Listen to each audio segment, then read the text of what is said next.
को अच्छी लगने वाली है। मनोवृत्तार सारणिम तारणिम दुर्ग संसार सागरस।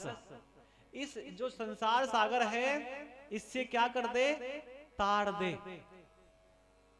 और केवल हमें ही नहीं, कुलोद्भवम पूरे परिवार को ताड़ दे। ऐसा दुर्गा सप्तशती कहती है। लेकिन यहां माता सीता ने भी करके दिखाया। क्या? पिए ही ये किए सिए जानी निहारी।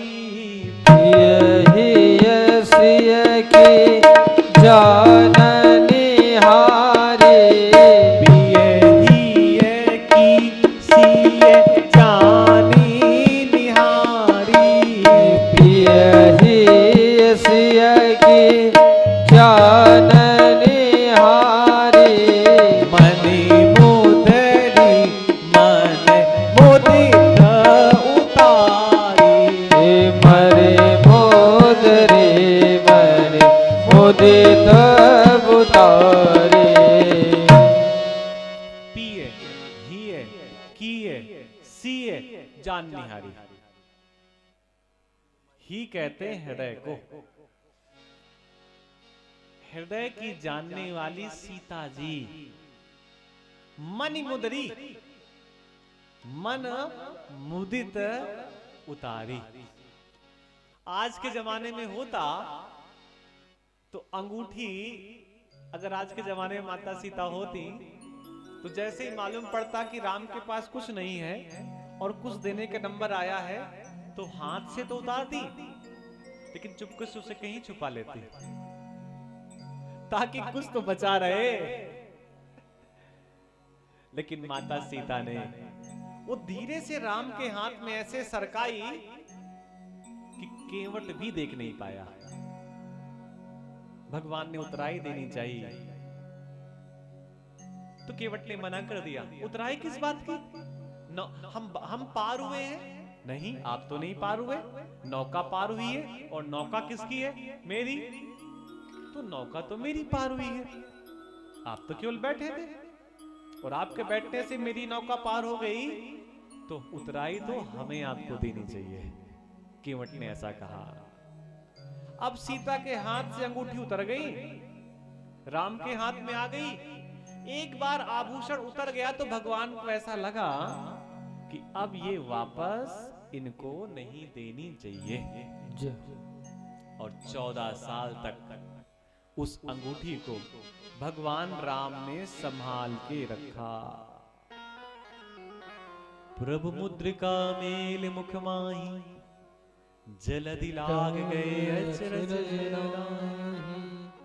भगवान ने सोचा इसको उस समय देंगे जब इसकी आवश्यकता है। हनुमान जी जब चलने लगे तब उन्होंने पकड़ाई थी।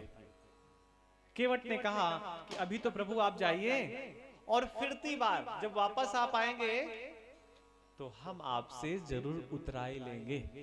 शब्दों का चातुर्य देखिए, विदा तो कर रहा है लेकिन साथ में उसने एक विशेषण लगा दिया कि दोबारा जब वापस आएंगे आप, मतलब जब वापस आएंगे तो किसी दूसरे रास्ते से मत चले जाना, इसी रास्ते से आना। उधार रहा आप में। जब वापस आएंगे और जो कुछ देंगे वो हम रख लेंगे। राम ही केवल प्रेम प्यारा, जान ले जो जान निहारा। और फिर इस प्रकार भगवान ने यात्रा की। आगे अगस्त ऋषि मिले और पूछा हम कहाँ रहे। भरई निरंतर होय न पूरे, जिनके कान निरंतर भगवान आपकी कथा से भरते रहें, ऐसे भक्तों के हृदय पे आप रहिए। ऐसे कर करके उन्होंने 14 स्थान बताए। तो भगवान ने कहा वो तो ठीक है, इन 14 स्थानों पर हम पहले से ही हैं, लेकिन हमें ये बताओ हम धरती में कहां रहे। हम धरती में कहां रहे? तो जहां मन में किसी प्रकार के चित्र ना रहे, जहां मन के सारे चित्र मिट जाएं, कुट जाएं, कोई भावना ना हो, ऐसे चित्रकूट में जाकर के आप रहिए। भगवान सीता जी के साथ, लखन जी के साथ चित्रकूट पे रह रहे हैं और उन्होंने अपने आंगन पे पहला बिरुवा लगाया। आप बताइए वो कौन सा बिरुवा हो सकता है?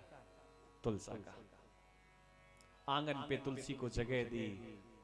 भरत जी वापस आए, मालूम पड़ा कि राम तो जंगल में चले गए और समस्या क्या है कि राजा बनना है किसको? भरत को। तो भरत जी ने कहा बिना भैया के दर्शन के हम राजा नहीं बनेंगे। और सभी ने समझाने का प्रयास किया कि आप राजा बन जाइए, राजा बन जाइए। तो भरत जी ने अपने गुरु जी की भी बात नहीं मानी। वैसे तो प्रातःकाल उठ के रघुनाथा मात पिता गुरु नाम ही माँ था, लेकिन आज भरत जी ने अपनी माँ की बात नहीं मानी, कौशल्या की भी बात नहीं मानी, सुमित्रा की भी बात नहीं मानी, कैकेयी की तो बात ही नहीं मानी। और गुरुजी ने भी कहा तो उनकी बात भी नहीं मानी। गुरुजी ने पूछा भरत से कि भरत, आज तुम मेरी बात टाल रहे हो, टालने का कारण तो समझिएगा। भरत जी ने कहा अगर मैं राजगद्दी पर बैठ जाऊंगा, अयोध्या की गद्दी पर, तो ये धरती डूब करके रसातल में चली जाएगी, डूब जाएगी।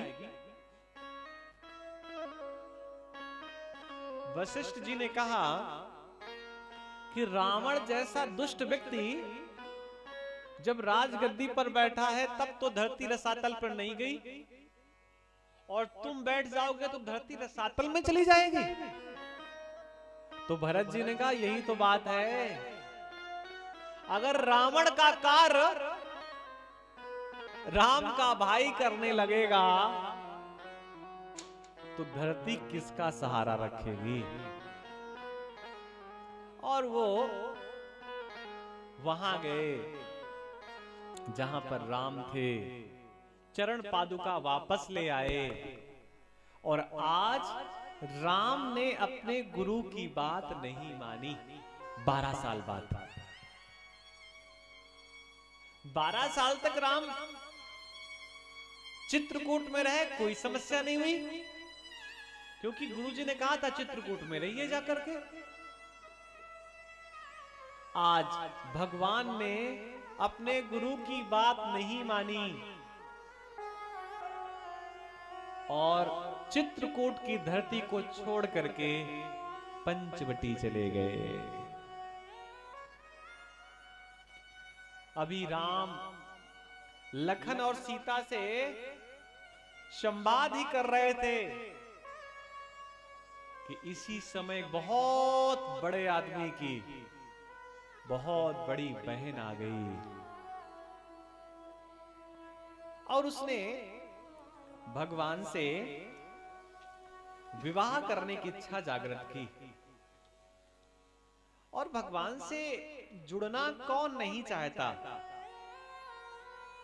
सब कोई जुड़ना चाहता है, और इसमें कोई असुविधा भी नहीं होनी चाहिए, सब कोई जुड़ना चाहता है। तो भगवान के पास जब वो पहुंची, कौन पहुंची नाम बताइए? शूर्पणखा, जिसके सूप के जैसे बड़े बड़े नाखून, सब लोग छिपा लो कोई देख न ले। शूर्पणखा ये भगवान राम से जुड़ना चाहती है। तो राम ने कहा इधर नहीं उधर जा। किसके पास? लखन के पास। पहले लखन से सीख करा कि राम से जुड़ने का तरीका क्या है। अरे लखन से सीख के जो लखन ने किया है 12 साल, तू भी कर लेगी तो तू भी मुझसे जुड़ जाएगी। पहले सीख करा, किससे? लखन से, कि भगवान से कैसे, भगवान की सेवा कैसे की जाती है। शूर्पणखा ने एक चौपाई कही तो उस चौपाई से ब्रह्मा जी खुश हो गए सूर्पनखा कहती भगवान को